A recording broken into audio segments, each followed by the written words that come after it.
അവൻ എന്താ പറഞ്ഞേ? പ്രതികൾ കേമന്മാരാണെങ്കിൽ എനിക്ക് ഉഷാർ കൂടുവന്നോ? താനും അതുകൊണ്ട് രസിച്ച് കാണുമല്ലേ? എന്നെയാണല്ലോ കുറ്റം പറഞ്ഞേ. അയ്യോ, എന്നെ ആ കൂട്ടത്തിൽ പെടുത്തരുത് സാർ. എടോ, വാദികളുടെയും പ്രതികളുടെയും സാക്ഷികളുടെയും പോക്കറ്റ് ബലമായി പിടിച്ചു പറിച്ച് ഞണ്ണാത്ത ഏത് പ്രോസിക്യൂട്ടർ ഉണ്ടോ ഇവിടെ? ഈ കേസൊന്ന് തീരട്ടടോ, അവനെ ക്രിമിനൽ ഞാൻ തീർത്തു തരാം. മേലിലാ നാക്കൊണ്ട അവൻ ആരെയൊന്നും പറയത്തില്ല. കുരുവിള, കുഴിക്ക കുരുവിള. അവന്റെ അമ്മയുടെ ഒരു പേര്.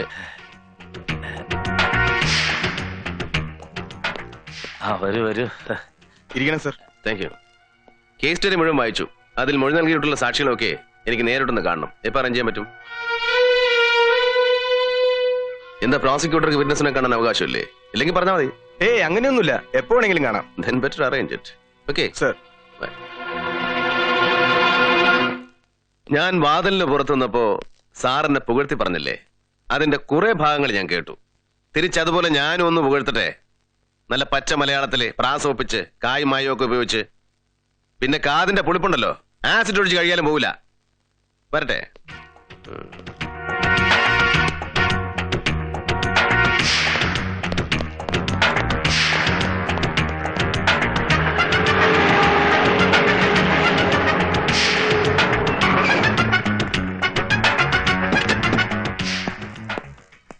ഹലോ.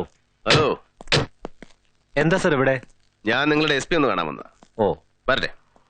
മിസ്റ്റർ രാജൻ, കോവിലകം കേസിലെ ഇൻക്വസ്റ്റിലൊക്കെ നിങ്ങളുടെ പേരാണല്ലോ കണ്ടത്. പിന്നീട് അങ്ങോട്ട് DYSP വിൽസൺ ആണ് കേസ് കൈകാര്യം ചെയ്തിരിക്കുന്നത്. ആ മാറ്റത്തിന് എന്തെങ്കിലും പ്രത്യേകിച്ച് കാരണങ്ങളുണ്ടോ? പ്രത്യേകിച്ച് കാരണമൊന്നുമില്ല സർ. കേസ് തുടങ്ങി വെച്ച ഞാനൊക്കെ തന്നെയാ. അപ്പോഴായി പൗരസമിതിയും പത്രക്കാരെല്ലാം ചേർന്ന് കേസാകെ സെൻസേഷനിലാക്കിയത്. വലിയ കേസായ സ്ഥിതിക്ക് ഏതെങ്കിലും സീനിയർ ഓഫീസറെ കൊണ്ട് അന്വേഷിപ്പിക്കുന്നത് നല്ലതെന്ന് കരുതി വിൽസൺ സാറിനോട് SP കേസ് ഏറ്റെടുക്കാൻ പറഞ്ഞു. അത്രേ ഉള്ളൂ. കൂടാതെ ആ ഫാമിലി എനിക്ക് അറിയാവുന്ന സ്ഥിതിക്ക് ആർക്കൊരു തെറ്റിദ്ധാരണ തോന്നണ്ടല്ലോ, അതൊരു കാരണമാവാം. പച്ചക്കള്ളം. ഇദ്ദേഹം തന്നെ സീനിയറെ സേവ് ചെയ്യാൻ ശ്രമിക്കണം സർ. അവർ ഇദ്ദേഹത്തെ മാറ്റാൻ പ്രത്യേകിച്ച് കാരണമുണ്ട്. ഇദ്ദേഹം ഇൻവെസ്റ്റിഗേഷൻ തുറന്നാൽ അവരുദ്ദേശിക്കുന്ന പോലെ നടക്കില്ല. അത്രേ ഉള്ളൂ. ബാലൻ, അവർക്കെന്താ ഉദ്ദേശം? ഈ കേസ് എങ്ങനെയെങ്കിലും തീർക്കണം. പക്ഷേ അതിനുവേണ്ടി മെനക്കെടാൻ അവർക്ക് സമയമില്ല. പിന്നെ കിട്ടിയ ഉണ്ണിത്തമ്പുരാനെ. സർ, ഞാനൊരു കാര്യം തുറന്നു പറയാം. ആ ഉണ്ണിത്തമ്പുരാനെ ആരെങ്കിലും അങ്ങോട്ട് ബലാത്സംഗം ചെയ്യാൻ ശ്രമിച്ചാൽ അയാൾ ഓടി രക്ഷപ്പെടുകയുള്ളൂ. അതായത് പ്രകൃതം. ആ മനുഷ്യരൊരു പെണ്ണിനെ ബലാത്സംഗം ചെയ്ത് കൊന്ന് കുളത്തിലിട്ടു എന്നൊക്കെ പറഞ്ഞ കഷ്ടം തന്നെ. ബാലങ്ങനെ തറപ്പിച്ച് പറയൊന്നും വേണ്ട. സങ്കീർണമാണ് മനുഷ്യ മനസ്സുകൾ. എപ്പോഴാണ് അവന്റെ ഉള്ളിൽ മൃഗം പുറത്തു വരിക എന്ന് ആർക്കും പറയാൻ പറ്റില്ല.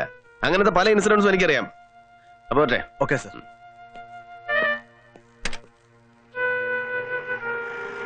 അപ്പോ ഇങ്ങേരെ അവര് ബ്രെയിൻ വാഷ് ചെയ്തു. ബാല, തന്റെ നാവ് മഹാപെശക. താൻ സൂക്ഷിക്കണം. വളരെ കൂടുന്നുണ്ട് കേട്ടോ. അനിയും കുഞ്ഞു ഇവിടെ ഇല്ലയോ ദീനാമേ? ഇല്ല, ഏതോ വക്കീൽ കൃഷ്ണൻ നായരെ കണ്ടിട്ട് വരാമെന്നും പറഞ്ഞു പോയി. ഓഹോ, പെണ്ണ് കണ്ടതിനെ മാറ്റി പിടിക്കു ദീനാമേ. പെണ്ണ് കണ്ടതിനെ കുറിച്ച് അവൻ എന്നാ പറഞ്ഞു? സൂസനെ അവൻ ഇഷ്ടപ്പെട്ടോ? അങ്ങനെ തെളിച്ചു പറഞ്ഞില്ല, പക്ഷെ സംസാരത്തിൽ നിന്ന് ഞാൻ മനസ്സിലാക്കിയ ഇഷ്ടപ്പെട്ട പോലെയാ. മാണിക്കുഞ്ഞൊന്നും ചോദിച്ചില്ലേ? ഇഷ്ടപ്പെട്ടില്ല എന്ന് പറഞ്ഞില്ല, എന്നാ ഇഷ്ടമായെന്നും പറഞ്ഞില്ല. മാണിക്കുഞ്ഞിന്റെ ഇഷ്ടം പോലെ ചെയ്തോളാൻ പറഞ്ഞ ഞാൻ എന്നാ ചെയ്യാനാ? അല്ല മാണിക്കുഞ്ഞേ, പെണ്ണിന്റെ അപ്പച്ചനും അമ്മച്ചി അമേരിക്കയിലല്ലയോ? ആണെങ്കിൽ എന്നാ കല്യാണം അങ്ങ് ഉറപ്പിക്കണം. എന്നാത്തിനാ? അല്ല, ഒന്നുമില്ലാലും നമുക്ക് അമേരിക്ക ഒന്ന് കാണാമല്ലോ. വേറെ ഒരിടവും കാണണമെന്ന് തോന്നിയില്ലേ ദീനാമേ? ചെറുപ്പം മുതലേ എന്റെ ഒരു ആശയാ. നേഴ്സിംഗ് പഠിച്ചു അമേരിക്കയിലേക്ക് കയറ്റി അയക്കാവുന്ന പള്ളിയിലെ അച്ഛൻ പറഞ്ഞതാ. നിങ്ങളല്ലതാ മലഞ്ചരക്കാണോ അങ്ങോട്ട് കയറ്റി അയക്കാൻ? അങ്ങോട്ട് അയക്കുന്നത് പാഴ്ചെലവാണെന്ന് അന്ന് പറഞ്ഞ പള്ളിയിൽ അച്ഛൻ അറിയാമായിരുന്നു. അതാ ഇവിടെ നിന്ന് പോയത്. മനുഷ്യരുടെ ഓരോ ദുരാഗ്രഹങ്ങള്. നിങ്ങൾ പൈപ്പ് തുറന്നിട്ടല്ലേ ദീനാമേ ഒന്ന് പോയി അടയ്ക്കുന്നേ? വെറുതെ പാഴ്ചെലവ് ഉണ്ടാക്കല്ലേ.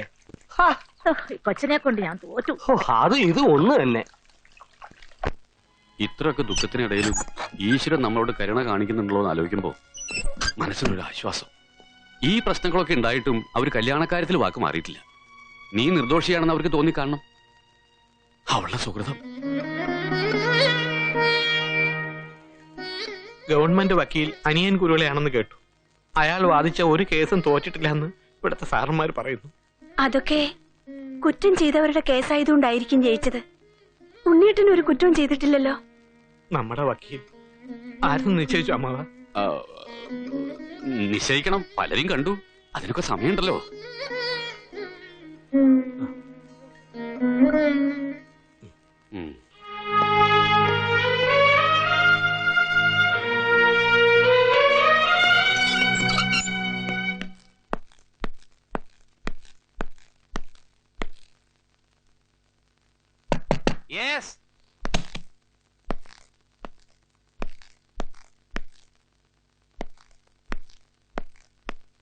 ഇവിടെ തന്നോട് പലപ്പോഴും ഞാൻ പറഞ്ഞിട്ടില്ല ഇങ്ങനെ വലിഞ്ഞു കയറി വരരുതെന്ന്. ഞാൻ നോക്കിയിട്ടാ സാർ വന്നത്. നോക്ക് ചെയ്തു. എന്താണ് വയ്യില്? ട്രഷറി കൊടുക്കേണ്ട ബില്ലുകളാ. ഇന്ന് 11 മണിക്ക് മുമ്പ് കൊടുത്തില്ലെങ്കിൽ അതൊക്കെ നാളെ കൊടുക്കാം. സാറിന്റെ TA ബില്ലുകളാ കൂടുതൽ. നാളെ കൊടുക്കാം അല്ലേ സാർ? ഇങ്ങോട്ട് വേണം. നാളത്തേക്കൊന്നും ഉണ്ടാക്കണ്ട.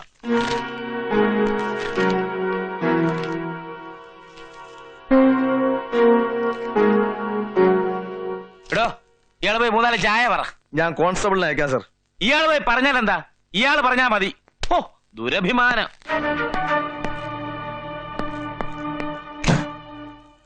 സാർ, കുറച്ചുകൂടെ ഡീസന്റ് ആവാം. ഒന്നുമില്ലേലും അയാളൊരു സബ് ഇൻസ്പെക്ടർ അല്ലേ? ഇവിടുത്തെ ഭരണമൊക്കെ ഞാൻ നോക്കിക്കോളാം. വക്കീലിനെ പണി ചെയ്താൽ മതി.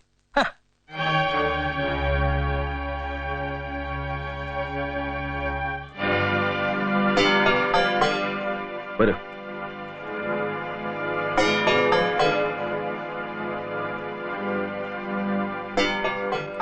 തൊഴിലേക്കാൻ കോടതി മതി. ഇവരല്ലേ മോട്ടീവ് പ്രൂവ് ചെയ്യുന്ന സാക്ഷി? അതെ. നിങ്ങളല്ലേ സീതയുടെ അമ്മ? അതെ. ഉണ്ണിത്തമ്പുരാൻ ഒന്നിൽ കൂടുതൽ തവണ മകളോട് മോശമായി പെരുമാറാൻ ശ്രമിച്ചതായി സീത നിങ്ങളോട് പറഞ്ഞതായി നിങ്ങൾ പോലീസിൽ കൊടുത്ത മൊഴിയിൽ പറഞ്ഞിട്ടുണ്ട് സർ. കാലത്ത് BA-യും MA ഒക്കെ പഠിച്ച ഒരാൾക്ക് ജോലി കിട്ടാൻ വലിയ ബുദ്ധിമുട്ടാണ്. എന്നാൽ വീട്ടുജോലിക്കാരുടെ കാര്യത്തിൽ നേരെ മറിച്ച ആളെ കിട്ടാനാ ബുദ്ധിമുട്ട്. അങ്ങനെയുള്ളപ്പോ മകൾ പല പ്രാവശ്യം കംപ്ലൈന്റ് ചെയ്തിട്ടും മകളെ അവിടെ തന്നെ പിന്നെയും ജോലിക്ക് വിട്ടത് എന്തുകൊണ്ടാണ്? രാജവംശമല്ലേ, അല്പം അതിര് വിട്ടാലും കുഴപ്പമില്ല എന്ന് തോന്നിയോ നിങ്ങൾക്ക്? പിന്നെ നിങ്ങൾ ആവശ്യമില്ലാത്ത ചോദ്യങ്ങൾ ചോദിച്ച് അവരെ കുഴപ്പിക്കാൻ നോക്കണ്ട. അവരുടെ മൊഴിയിൽ എന്തെങ്കിലും പോരായ്മ ഉണ്ടെങ്കിൽ അത് പറഞ്ഞു കൊടുത്താൽ മതി. PP കയറി ഡിഫൻസ് വക്കീലാവണ്ട. എന്ത് ചോദിക്കണം, എങ്ങനെ ചോദിക്കണം എന്നൊക്കെ ഞാൻ തീരുമാനിച്ചോളാം. നിങ്ങൾ എഴുതി വെച്ചതൊക്കെ അപ്പാടെ സ്ഥിരീകരിക്കാനുള്ള ബാധ്യത ഒന്നും എനിക്കില്ല. സാക്ഷികൾ ജെനുവിനാണോ എന്ന് എനിക്ക് കൂടെ ബോധ്യമാവണം. നിങ്ങളുടെ പ്രസൻസിൽ ഇവരെ ചോദ്യം ചെയ്യാൻ എനിക്ക് ബുദ്ധിമുട്ടാണ്. പ്ലീസ്, നിങ്ങൾ പോകുന്നോ ഞാൻ പോണോ?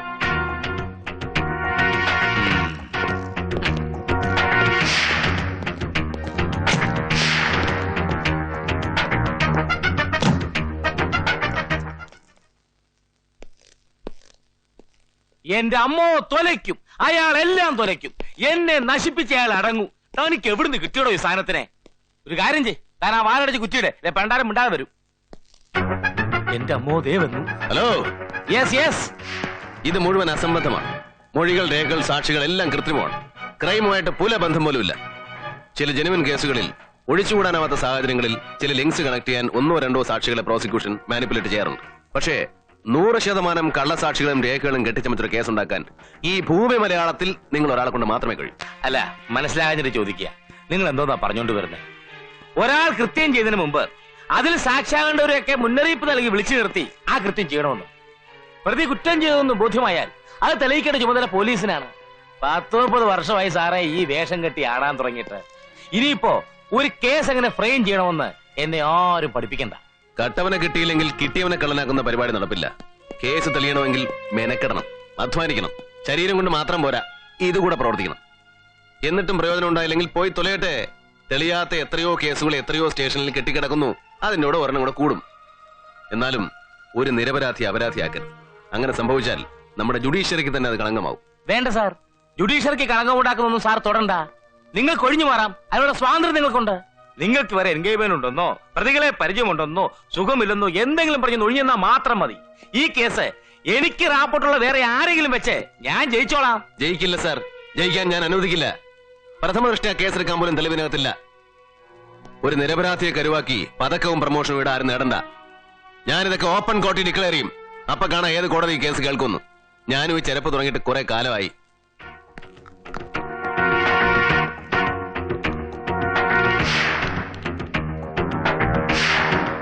വേറെ ഏത് പബ്ലിക് പ്രോസിക്യൂട്ടറാ ഉള്ളത്? നമുക്ക് ചേരുന്ന ഒരാൾ? എല്ലാവരും എൻഗേജ് ആണ് സർ. അതുകൊണ്ടാ അന്ന്. ഇനി ഏതെങ്കിലും തരത്തിൽ മറ്റൊരു BP യെ കൊണ്ട് കേസെടുപ്പിച്ചാലും വേറൊരു പ്രോബ്ലം ഉണ്ട് സർ. പല തട്ടുകളിലാണെങ്കിലും കാര്യമുള്ളതുകൊണ്ട് ഒരു കോമൺ കോഴ്സ് വരുമ്പോൾ പ്രോസിക്യൂട്ടേഴ്സ് എല്ലാം യോജിക്കുമോന്ന എന്റെ സംശയം. കുരുവിളയുടെ നിലപാടറിഞ്ഞ് മറ്റു BP-മാർ സഹകരിക്കാൻ തയ്യാറായില്ലെങ്കിൽ എന്ത് ചെയ്യും സർ? കൂട്ടത്തോടെ ഈ കേസ് ബോയ്ക്കോട്ട് ചെയ്യാൻ തീരുമാനിച്ചാൽ? ഈ കേസ് ഒരു പബ്ലിക് പ്രോസിക്യൂട്ടറും വാദിക്കാൻ പോകുന്നില്ല. പിന്നെ ബ്രഹ്മാവ് വിചാരിച്ചാലാണോ ആയുസിന് പഞ്ഞം?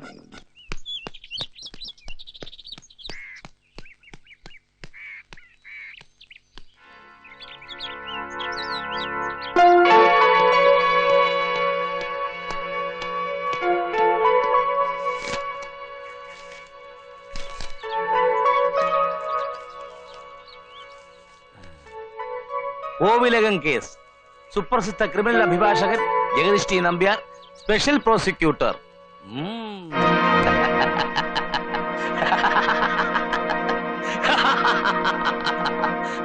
Out. You are out from this case forever എവർ. ഇനി താൻ മൈക്ക് വെച്ച് ഡിക്ലെയർ ചെയ്തു. കേൾക്കാൻ ആരും കാണില്ല, താൻ മാത്രമേ ഉണ്ടാവൂ. കേസ് അന്വേഷിക്കുന്ന ഉദ്യോഗസ്ഥന് ആവശ്യം വന്നാൽ സ്പെഷ്യൽ പ്രോസിക്യൂട്ടർ സേവനം തേടാം. ആ റിക്വസ്റ്റ് കോർട്ട് അംഗീകരിച്ചേ പറ്റൂ. അതിന് നിയമസാധുതയുണ്ട്. മറ്റാരായിരുന്നെങ്കിലും ഈ പ്രോസസ് കംപ്ലീറ്റ് ചെയ്യാൻ 10-15 ദിവസം വേണ്ടി വന്നില്ല. എനിക്ക് 24 മണിക്കൂറോളം വേണ്ടി വന്നില്ല. ഇപ്പോൾ മനസ്സിലായി കാണും സുഗുണപാലന്റെ റേഞ്ച് എന്താണെന്ന്. ഇതുവരെ എനിക്ക് ഈ കേസ് ജസ്റ്റ് എ കേസ് മാത്രമായിരുന്നു. പക്ഷേ ഇനി ഇതെന്റെ പ്രസ്റ്റേജ് ആണ്. എനിക്കിത് ജയിച്ചേ പറ്റൂ. My foot, how dare you say that? മേൽത്തട്ടിലുള്ള യജമാന്മാരുടെ കാല് കഴുകിയ വെള്ളം തീർത്ഥം പോലെ 365 ദിവസം സേവിക്കുന്നവർക്ക് ഇതിലപ്പുറവും സാധിക്കും. ആ റേഞ്ചും ഇൻഫ്ലുവൻസും കോടതിയുടെ മതിൽ പുറത്തേ നിൽക്കൂ. അത് നമുക്ക് കാണാം. ഞാനും ഈ ചെരുപ്പ് തുടങ്ങിട്ടെ കുറെ കാലമായി വക്കീലേ. എങ്കിൽ അതെങ്കിലും വൃത്തിയായിട്ട് ചെയ്യണം സാർ.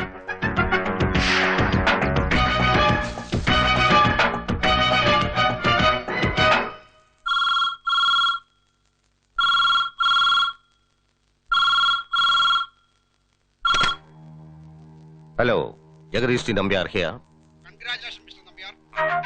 സ്പെഷ്യൽ പ്രോസിക്യൂട്ടറുടെ പണിക്ക് ഗ്ലാമർ ഒന്നും കണ്ടിട്ടല്ല, വല്ലാത്ത പ്രഷർ വന്നു. വളരെ വേണ്ടപ്പെട്ടവർ നിർബന്ധിച്ചാൽ സ്വീകരിക്കാതിരിക്കാൻ പറ്റുമോ? ശരി, ക്ലബിൽ കാണാം. അപ്പോ എവിടെയാ നിർത്തിയത്? ഒന്നാം സാക്ഷി സീതക്കുട്ടിയുടെ അമ്മ. യെസ്, സീതക്കുട്ടിയുടെ അമ്മ. അവരെ ഒഴിവാക്കണം. കാരണം അവര് പ്രൊഫഷണൽ അല്ല. ശരിക്കും ക്രോസ് ചെയ്താൽ പൊട്ടിപ്പോകും. അത് കേസിന് ക്ഷീണാവും. ബാക്കി സാക്ഷികളൊക്കെ ഓക്കെ, തന്റെ സെലക്ഷൻ കൊള്ളാം. പക്ഷേ ഇതൊന്നും പോരാ. ഒരു പ്രധാനപ്പെട്ട സാക്ഷി കൂടെ വേണം. ഒരു ഐ വിറ്റ്നസ്, ഒരു പെക്യൂലിയർ നേച്ചറുള്ള ഒരാൾ. അല്ല, ഈ പെക്യുലർ നേച്ചർ എന്ന് വെച്ചാൽ? പെക്യൂലിയർ നേച്ചർ എന്ന് വെച്ചാൽ, ഫോർ എക്സാമ്പിൾ, ഒരു സാക്ഷി ഒരു സംഭവം കണ്ടു എന്ന് കോടതിയിൽ പറയുന്നു. ചുമ്മാ കണ്ടു കേട്ടു എന്ന് പറഞ്ഞാ പോരാ. അയാൾ സംഭവ സ്ഥലത്ത് ചെന്നതിനും സംഭവം കണ്ടതിനും യുക്തി വേണം. അല്ലെങ്കിൽ കോടതി അയാളെ ലോണർ എന്ന് പറഞ്ഞ് തള്ളിക്കളയും. നമുക്ക് ഒറിജിനൽ ഐ വിറ്റ്നസ് ഇല്ല. അല്ല, ഒരു വിറ്റ്നസ് ഒറിജിനൽ ഇല്ല. അത് വേറെ കാര്യം. അപ്പോ ഒരു ഐ വിറ്റ്നസിനെ ക്രിയേറ്റ് ചെയ്യണം, കോടതിക്ക് ബോധ്യമാവുന്ന ഒരാളെ. അതിന്റെ ഡീറ്റെയിൽസ് നമുക്ക് പിന്നീട് സംസാരിക്കാം. എന്റെ ഇപ്പോഴത്തെ ടെൻഷൻ അതല്ല. താൻ എന്തിനാ ആവശ്യമില്ലാതെ ആ കുരുവിളെ പ്രൊവോക്ക് ചെയ്തത്? താൻ അടങ്ങിയിരുന്നെങ്കിൽ അയാൾ ഒരുപക്ഷെ ചുമ്മാ ഇരുന്നേനെ. താൻ അയാളെ ചലഞ്ച് ചെയ്തപ്പോ പ്രശ്നം വഷളായില്ലേ? അയാൾ പ്രോസിക്യൂട്ടർ പണി രാജിവെച്ച് പ്രതിഭാഗം വക്കീലായാൽ എന്ത് ചെയ്യും? പ്രശ്നം തന്നെയാ. തമ്പുരാൻ എന്താ മറുപടി ഒന്നും പറയാത്തത്? വക്കാലത്ത് വരെ കൊടുത്തുപോയോ? അതോ എന്നെ വിശ്വാസമില്ല എന്നിട്ടാണോ? അല്ല സാർ, സന്തോഷം കൊണ്ട് എനിക്ക് വാക്കുകൾ കിട്ടാഞ്ഞിട്ടാ. ഈശ്വരൻ ഉണ്ടെന്നൊരു വിശ്വാസം ഉണ്ടായിരുന്നുള്ളൂ. ഇപ്പൊ അങ്ങനൊരു ശക്തി ഉണ്ടെന്ന് ബോധ്യായി. പണ്ട് ശ്രീകൃഷ്ണനെ തേടി കുചേലൻ ചെന്നു. ഇന്ന് ഈ കുചേലനെ തേടി. എന്താ തമ്പുരാനെ? ഒന്നുമില്ല, എല്ലാ വഴികളും അടഞ്ഞു. മറ്റൊരു മാർഗവും മനസ്സ് തോന്നിയതുമില്ല. എന്റെ ഉണ്ണിക്ക് സർക്കാർ അനുവദിക്കുന്ന സൗജന്യ വക്കീലേ ഉള്ളൂ എന്ന് തീരുമാനിച്ചുറപ്പിച്ചപ്പോഴാ സാറ്. എന്നെക്കാൾ ഒരുപാട് സീനിയറായ ഒരാൾ എന്നെ സാറേന്ന് വിളിക്കുന്നത് ബുദ്ധിമുട്ടുണ്ടാക്കുന്നു. എന്നെ കണ്ട സീനിയർ ആണെന്ന് തോന്നുന്നു. വലിയൊരു മനുഷ്യന്റെ ജൂനിയർ ആയിരുന്നു ഞാൻ. ഈ പ്രൊഫഷന് വേണ്ട മിനിമം ഡിസിപ്ലിനൊക്കെ അദ്ദേഹം എന്നെ പഠിപ്പിച്ചിട്ടുണ്ട്. അല്ല, ഞാനും ചോദിച്ചോട്ടെ, അധിക പ്രസംഗ തോന്നി ക്ഷമിക്കണം. എന്താ ഈ മാറ്റത്തിന് കാരണം? പ്രധാന കാരണം എന്റെ സീനിയർ എനിക്ക് തന്ന ഉപദേശം തന്നെയാണ്. ഒരു ലോയർക്ക് തന്റെ സാമർഥ്യം കൊണ്ട് ഒരു കുറ്റവാളി രക്ഷപ്പെടുത്താൻ കഴിയും, ശിക്ഷിക്കാനും കഴിയും. പക്ഷേ ഒരു നിരപരാധിയെ രക്ഷിക്കുമ്പോൾ മാത്രമാണ് അയാളുടെ ദൗത്യം പൂർണ്ണമാകുന്നത്. ഏത് പ്രൊഫഷനില്ലേ അതിന്റെ ചില എത്തിക്സ് ഒക്കെ. വരട്ടെ.